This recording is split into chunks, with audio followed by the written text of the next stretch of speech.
So like bee sage, not enough of a swing. It didn't really. How about honeybee sage?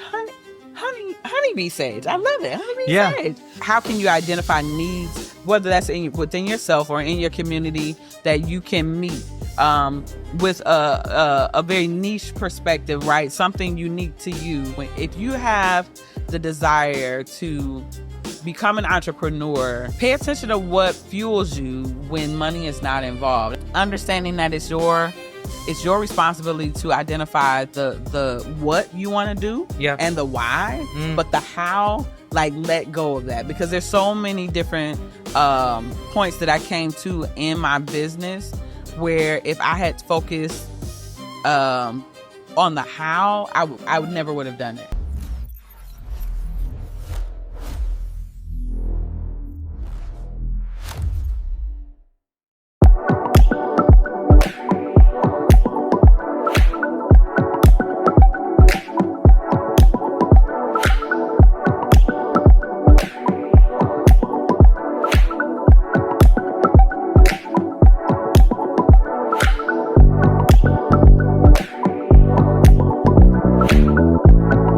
Hello, everyone, and welcome to the podcast.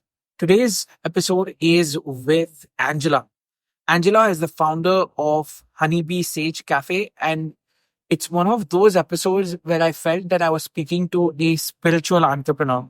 She connects everything that she does with something bigger that's not just rooted in oneself. So that's something that struck to me in the conversation that I had with her. Now, the story of Honeybee Sage itself is amazing because we went in her origin story of how she began entrepreneurship and how one thing led to another.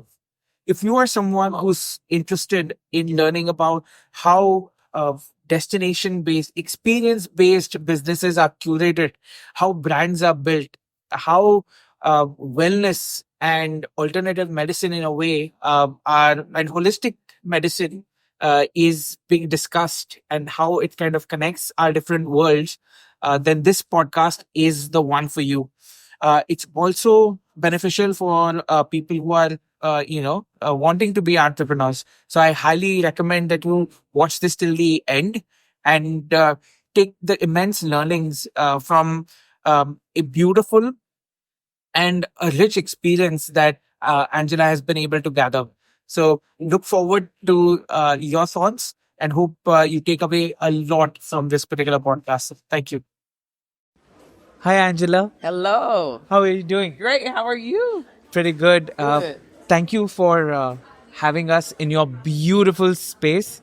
We are so glad that all of us could come in and enjoy this beautiful, curated, amazing, spiritual, everything. Yes. Everything is beautiful in this space. So I wanted to ask you, first of all, how are you doing today? I am doing well, thank you. Yeah? Yes. How was your day so far? Today's a good day. Today's a great day. This is my first real engagement. I mean, I've come into the store, into the space, and it's seldom now I get to come in here and not work, right? But that's part of the game, and so I'm with it. So I've got to engage with some customers and excited about this setup. You know, so it's been great. Yeah. Wonderful.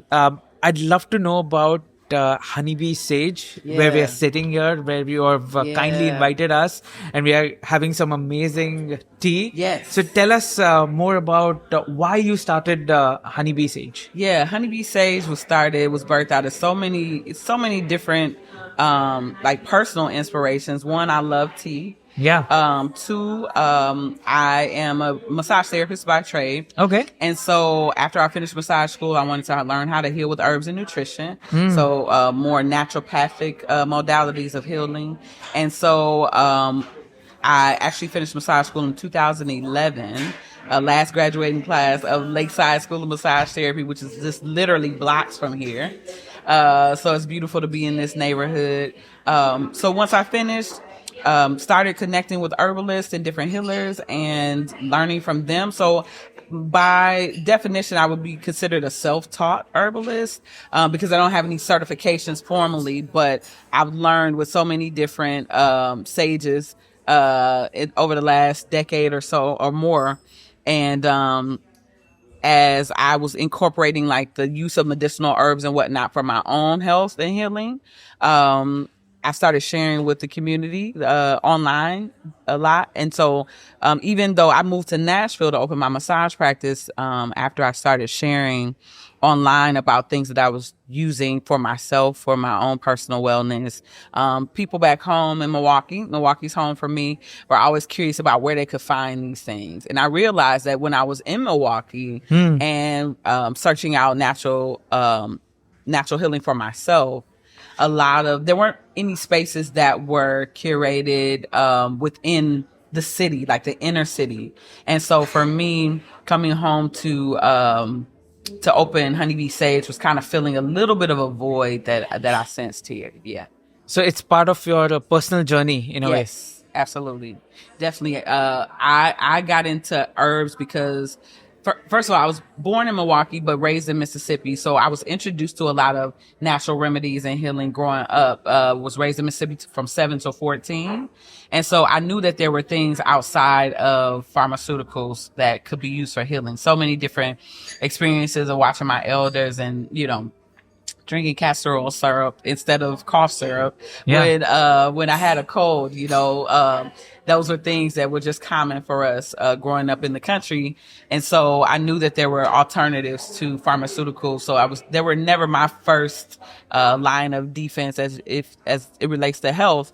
And so just exploring those things for myself and then being able to share them with other people, that's kind of how we landed here. Yeah. Yeah.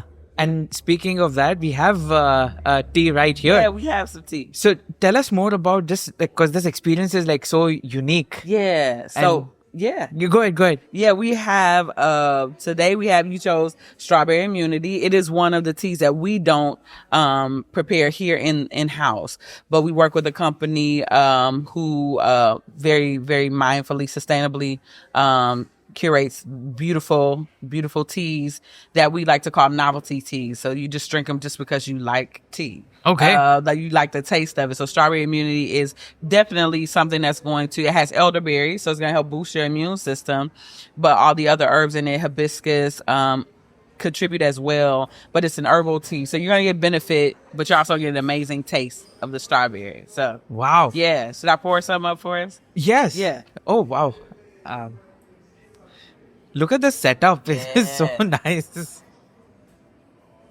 I must admit, the first time I saw this, I'm like, this is like a tea ceremony happening here, right? Wow. Oh, thank you. You're so kind.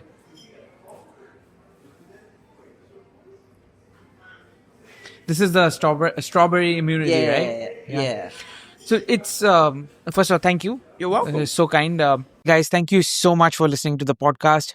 Quick break in the pod to talk about our presenting sponsors, choosemketech.org. If you're looking to grow your tech career in Milwaukee, choosemketech.org connects you to local jobs, events, community groups, all powered by the Milwaukee Tech Hub Coalition. Find your place in Milwaukee's growing tech scene at choosemketech.org. Tell me more about this, the herbs and how it's connected to like immunity and the benefits of some of the teas and how it like affects your holistic health. I'd love to learn from you because it's something you do day in and day out. Sure. Yeah. So we have over 30 medicinally blended teas that we have here in house. So if you ever come into the space, you'll notice you can take a gander across the room. You'll see our herb wall of 200 herbs or more herbs. Actually, we have I think we've exceeded 200 now, that we use those herbs to blend medicinally intended teas. And so all of those teas do different things. So this particular blend has elderberry syrup and hibiscus. Both herbs are really known for helping to boost the immune system, helping you when you feel like you have a cold coming on or when you're trying to get over something. But we have blends that help anything from menstrual cramps to men's vitality, helping to nurture like natural testosterone production. We have blends for that support fertility, support healthy blood pressure, healthy blood sugar. If you have a cold, we have a blend called Say It With Your Chest that kind of helps get that cough, Congestion, get and congestion moving out. So we have so many different blends that are really helpful for a number of different things, wellness remedies in the body. Yeah. That's amazing. Yeah. And I know this is the most favorite part, that when I come in, I love this is the honey. You got your honey. So, and honey is in the name. Yes. So tell us more about the honey. Oh, look at this. Yeah. So our honey, we work with a local beekeeper. He's actually out of West Bend. His name is Nick Thiel. He has Honey Grove Apiary. And so we get our honeys from him. Okay.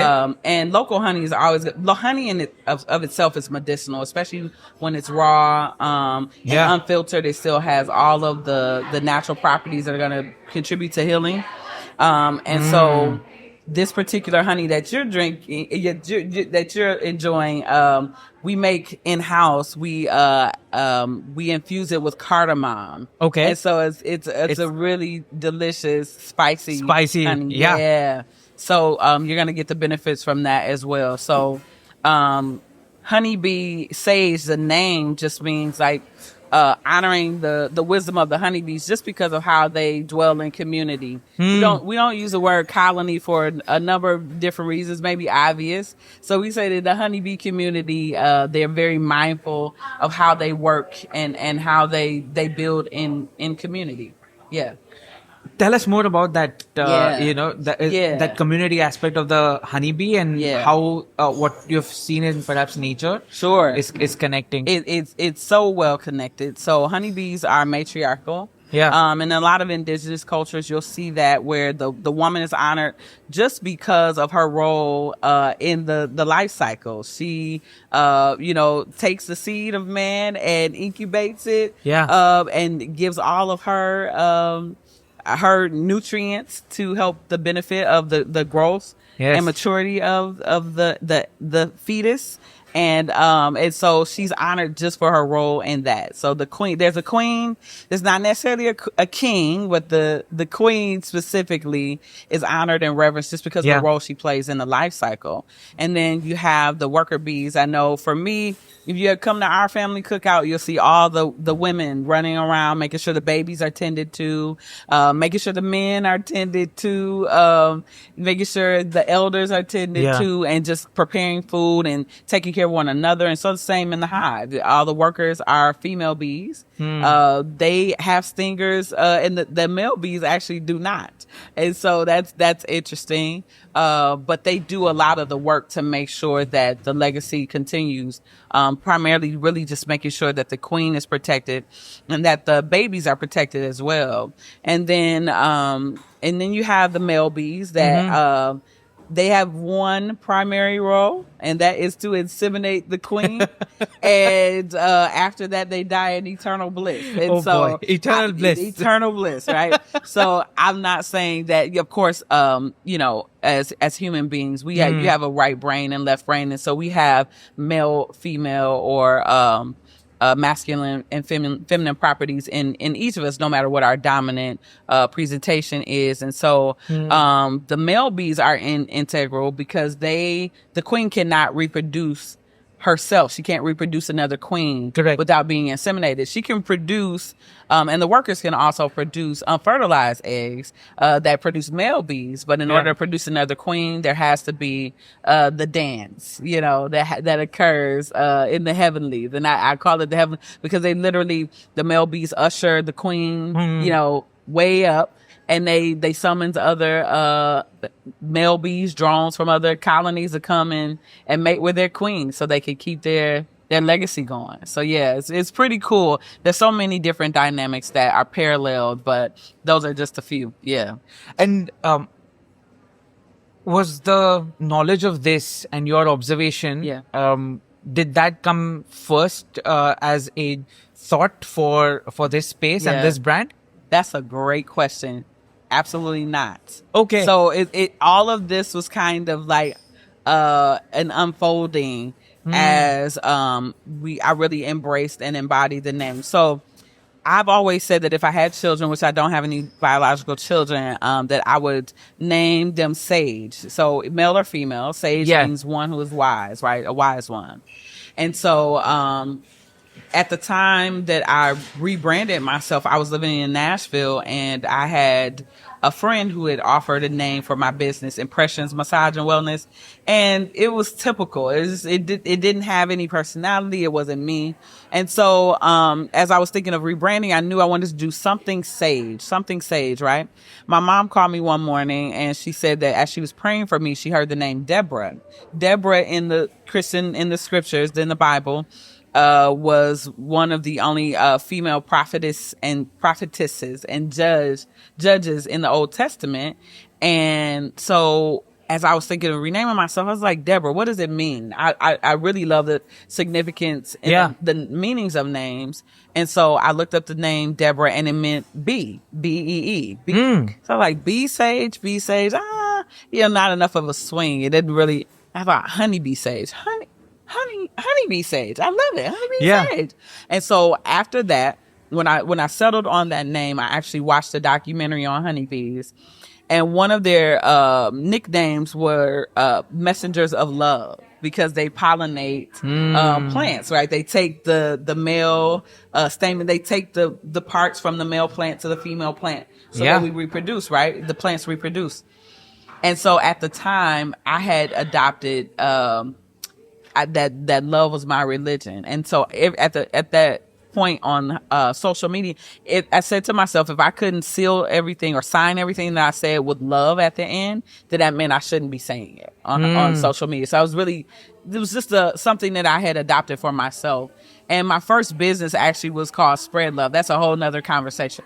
But kind of in that same arena, when I heard that they were called Messengers of Love, I actually knew that was like, that was it. That was like, that's what sealed the deal. What is funny though, is that my great grandmother, whose brother was an herbalist, he was a root doctor in Mississippi. Uncle Buddy was his name, but her name was Melissa, and Melissa means honeybee. Okay. And her nickname was Miss Love. No kidding. That was not part of her name. So to me, I feel like it was a full circle conversation that my grandma was having with me from the other side, and I wasn't aware, until years later, I put it all together. I was like, I was downloading some information from my ancestors, and so Honeybee Sage is really significant to me. The name, it has developed so much meaning for me over the years, and so I love it. Now it's kind of it's a household name in the city that we live in. So I'm grateful for that. And it's an experience too. Yes, absolutely. Not just the name, but the whole experience of just walking in this space. Yeah. All the aromas. Yeah.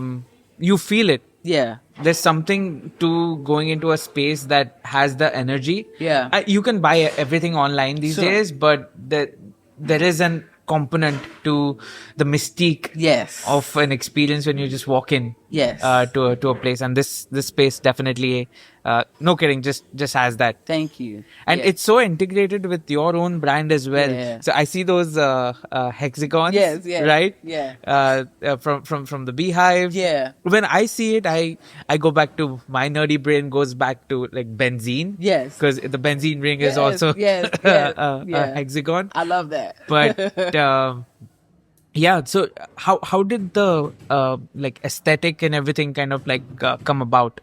So I knew that in this space, and even for myself, funny thing, I was dreaming of another grandmother who was I didn't get to meet Grandma Melissa, but my grandmother Angeline, I'm her namesake. Her name was Angeline Mallet, and there's several Angelas in the family, but I'm the only Angela Mallet. So I was dreaming her one day, and I woke up from the dream, and it was like, she is life in the color of yellow.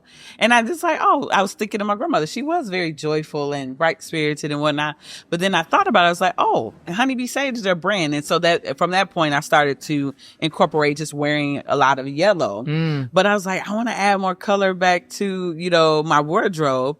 And so I decided that I would use things like my glasses and my jewelry, accessories, to kind of point to my brand, because it allows me to speak about my brand when I meet strangers, because they'll compliment the glasses automatically. And then from the glasses, they'll notice the earrings, which were gifts from Community Honeybees, and my necklace was a gift, but they're kind of subtle, hints towards it. And like, what's up with the bee theme? And then I get to talk about it. So it's beautiful. So in this space, I wanted the same thing. I wanted the aesthetic to speak of honeybees, that you were kind of just enveloped in it, versus you just saw it as like, we just threw up honeybees all over the place. So, cause it's not, it's for me, our honeybee relationship is not the whole romanticized. You go in all of the markets and you see honeybees everywhere, right? And we didn't want it to have that cartoony feel. We wanted it to be a really sacred, elevated experience of honeybees. And so I very thoughtfully curated the space to incorporate honeybees, the essence of honeybees throughout, without it being super cartoony, I get that, and we see that in the space on like multiple levels. So it's definitely like an integrated experience in that essence. So this is a great point to ask you, because I wanted to put the attention to the logo. It's in multiple places. I sometimes see it on your ring too, and I see the bee, and then the bright yellow. And I just talk us through. You have it as your pin too. Pin. So the Ankh. So when I was rebranding myself, a friend of mine, she kept bugging me about creating this logo. Give me insight to make a new logo for you. She's not even a graphic designer. She is a photographer who knew her way around Photoshop. So when I was thinking about what I wanted the logo to look like, very plainly, I wanted a silhouette of a black bee. Okay. And I wanted the Ankh to be incorporated in the bee, like integrated into the bee. So that henceforth, the reason that the top of the Ankh is black. So I wanted to appear that the Ankh was not just on top of the bee, but a part of the bee. Okay. And so when we talk about the way bees, the unmatched wisdom in which they operate in community, when you look at the Ankh, it's the ancient Egyptian symbol. They call it the key of life. Key of life. Okay. And so the top part is the embodiment of the feminine, the womb. And so that's the female principle. And then the cross is the fallopian tubes where the eggs and the sperm meet to make the baby. And so the elongated piece on the bottom would be the phallus, the male principle. So they come together to create life. And so, as I explained earlier, in how we love and really reverence the wisdom of the honeybees, that is the same thing that we find in human nature. We all are such key players in the life cycle. One cannot do without the other. To date, we don't know. I don't think it's been known that women have been able to create without men, and men can't create without women. And so each of us come from the relationship, the dance between man and woman, male and female, to create life, new life. And so that is that's what the logo speaks to. Yeah. That's beautiful. Yeah.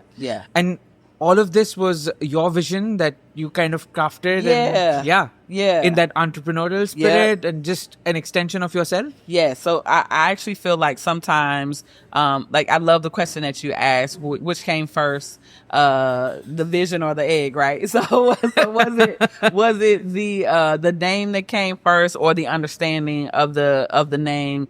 And the name came first, and then the downloads came about the beauty and the wisdom in the name. And so I love how I get to observe myself being used, or a vessel for this vision to be birthed into the universe. Because I don't always know the depths or the beauty of what I'm doing until later. You know, I look back on it, I'm like, dang, that was pretty dope. Like that was because I've had logos created before. For my first business, I think I told you, was Spread Love, and that was a t-shirt and accessory line, a mission-based t-shirt and accessory line. And for me it was always hard for me to communicate exactly what I wanted to see or what I wanted to feel. So it was could be frustrating at times working with graphic designers, trying to get them to see what I was seeing or wanting to experience. But this was super simple. Again, this wasn't even a graphic designer who did this logo for me. It was a friend who knew her way around Photoshop. She pulled the black silhouette of the bee. Yeah. Put the Ankh on there and added the black top, the shading at the top. And that was it. Just the most easy and simplistic interaction I've had with a graphic designer ever. But I'm grateful for how the downloads come and it just all works together. Yeah. Hey, all. Quick break in the podcast to talk about Requisite. Requisite is a AI project assistant that we have built that takes messy ideas and turns them into action plans with milestones and tasks. We have AI agents that actually help on executing on all of those ideas and action plans as well. These agents can be quoting agents, social media agents, and many more that you can also connect your other apps to. So I want you to check out Requisite and how it can help you to take your ideas to execution. Thank you. Yeah, no, absolutely. Because a brand is also a combination of like the technical stuff, which is like the silhouette, the name and stuff. But then there are the values and the values that you kind of put in action over a long period of time that kind of makes the brand. So we saw all of those elements, firing on all cylinders, if I may say so, with the brand itself. Yeah. So with that, I know you just mentioned about your previous venture also. Sure. So you've been entrepreneurial for a long time. Yeah. Right? Yeah. Could you expand on that? And also we'd love to, the people who are watching would also love to know if they want to start something like this or just be entrepreneurial. What kind of advice would you give them? Oh, okay. So that was a lot. It was, but it's great. I'm going to try to make it concise because I love talking about this. My first business was birthed out of my first layoff. I did some college, but I don't have an undergrad degree. Funny enough, in 2008, I was working at a school as a paraprofessional assistant teacher. And my teacher, my co-teacher at the time, we had both decided that teaching was probably not it for us in the system in which we were teaching. And so we, in her classroom on the third floor, I remember, we stood in that space and we had made a declaration that I had said in 5 years, I don't know if it was the year after that I made this particular declaration, but we had both stated that we wanted to be working for ourselves, right? And so I moved on from that particular job. She moved on that summer and moved into her business, and she's now self-employed entrepreneur. And it took me a little bit longer because I didn't necessarily know what direction I wanted to go in. Okay. Didn't necessarily have a craft or a skill that I really could pinpoint that I wanted to build upon. So, that was 2008 when we had that initial conversation. 2009, I had moved on from that teaching position to work in nonprofit. and that was the year of an economic downturn. And so in working for a nonprofit, they were making some budget cuts, and my position was eliminated. And so that was the first time in my adult life that I'd ever been unemployed. And so I took that unemployment money, and from that, I started a company called Spread Love. Spread Love. Spread Love. So the name of the company was Sow in Love. So SOW in Love. So like sowing seeds in love. Yeah. But the brand itself that I was promoting was Spread Love. And it was a t-shirt and accessory line, mission based.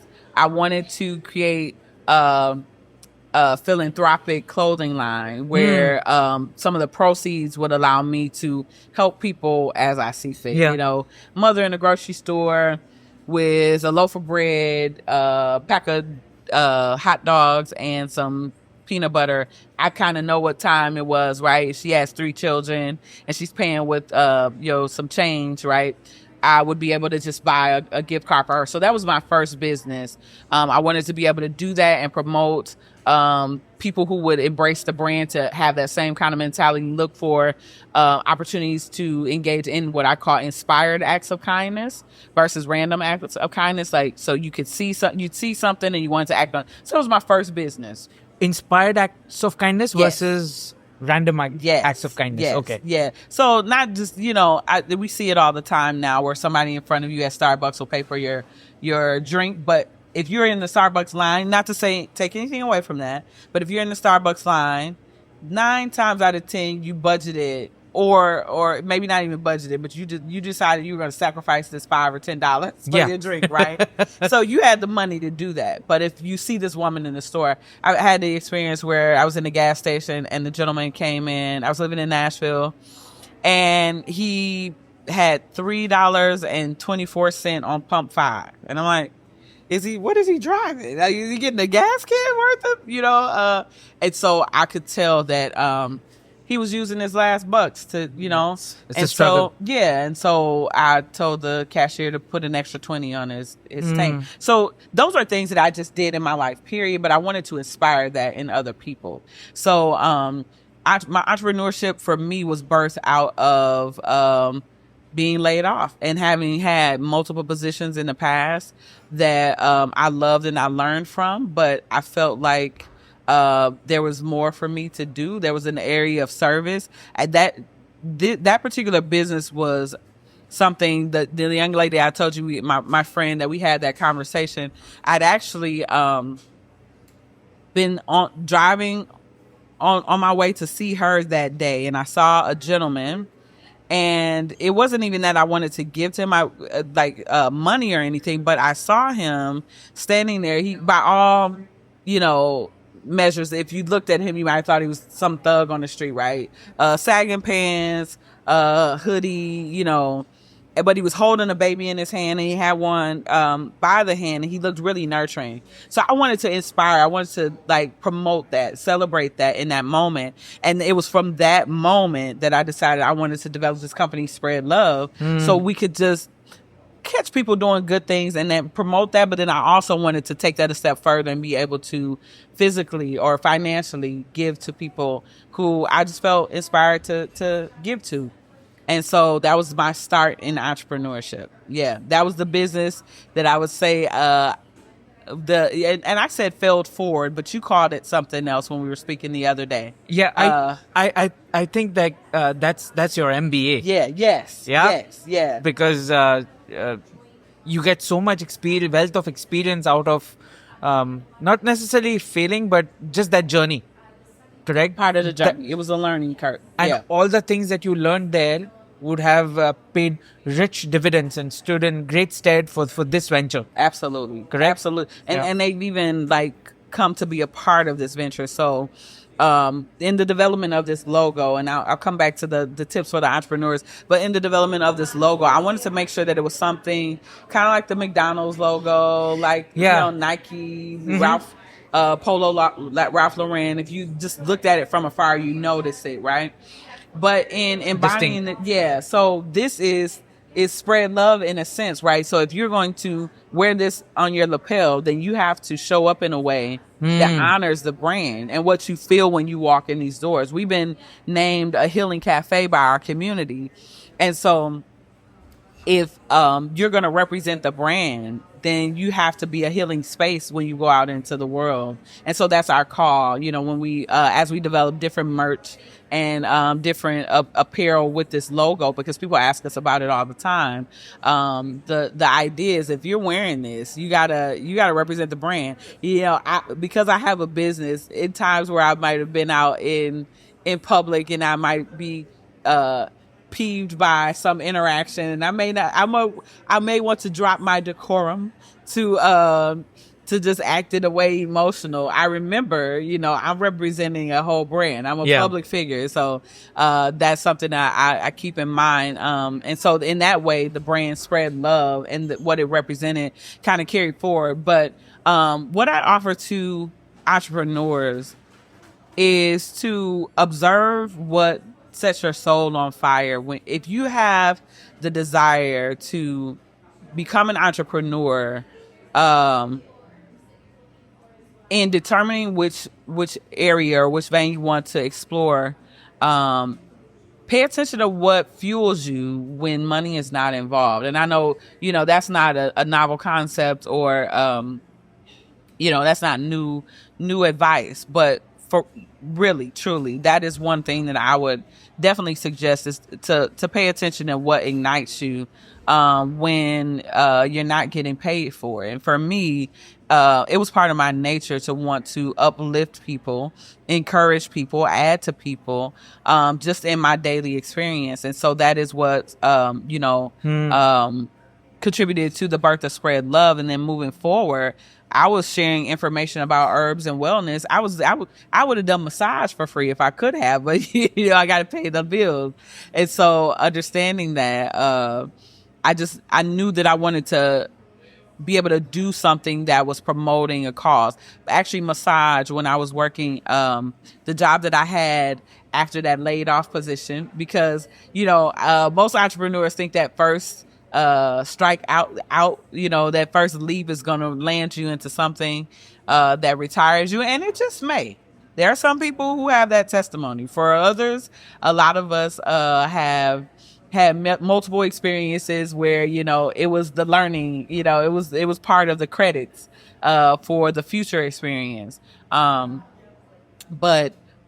when you're in the process where you're getting those skills and learning about what you want to do next, you're always building towards your future. And so when I was in the next job that after that nonprofit where I was laid off, I was helping people I was a scheduler at a internal medicine clinic, and people were coming for pain pills, and they weren't getting better, and their diagnosis was chronic pain. And I was in, and to me that felt just wrong. Like, you're in chronic pain for what reason? Like, for the rest of your life, if they can't identify where the pain is coming from, root cause, right?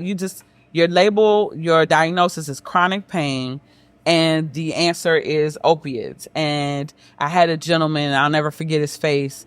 He was standing there and he was talking about how he was addicted to this pain medication, and then he had to take medication to fight the addiction. And he was just in this crazy loop.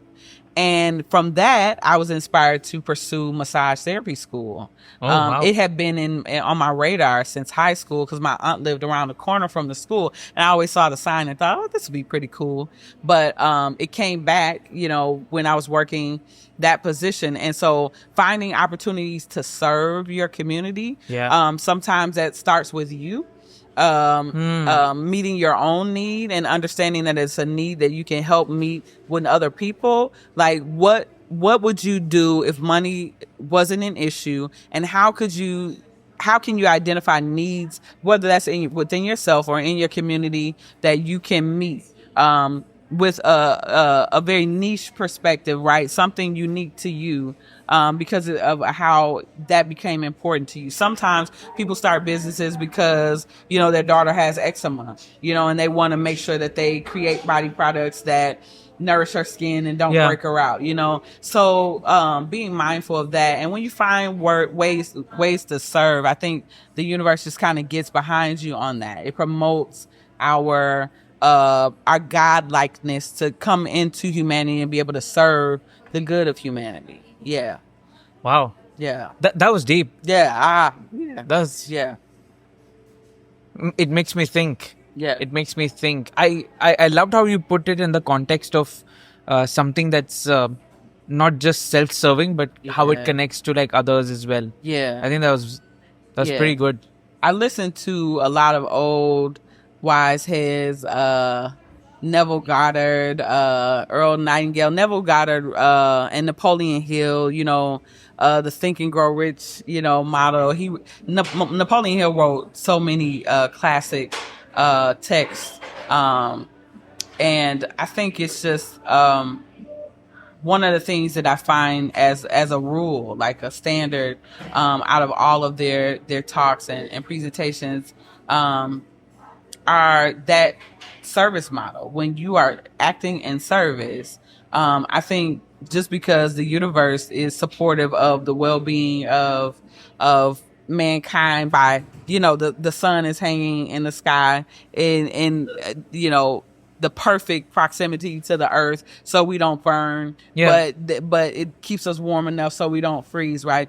All of these things are happening to keep us here and alive. So in my mind, even no matter how much pain, we experience as humans, the fact is, we woke up this morning. Our circadian rhythm, matched well enough with the sun and the moon and all the things to wake us up. And so as long as we're living, I think there's gratitude that can be expressed and acknowledgement, I think, that can be made that the universe is supportive of life, right? And so I think when we are supportive of life, the well-being of life on the planet, I just think the universe has no option, really. It's just the nature, it's the law that it gets behind you and supports you in your service to mankind. So to me, that's a huge part of it. And then understanding that it's your responsibility to identify the what you want to do and the why, but the how,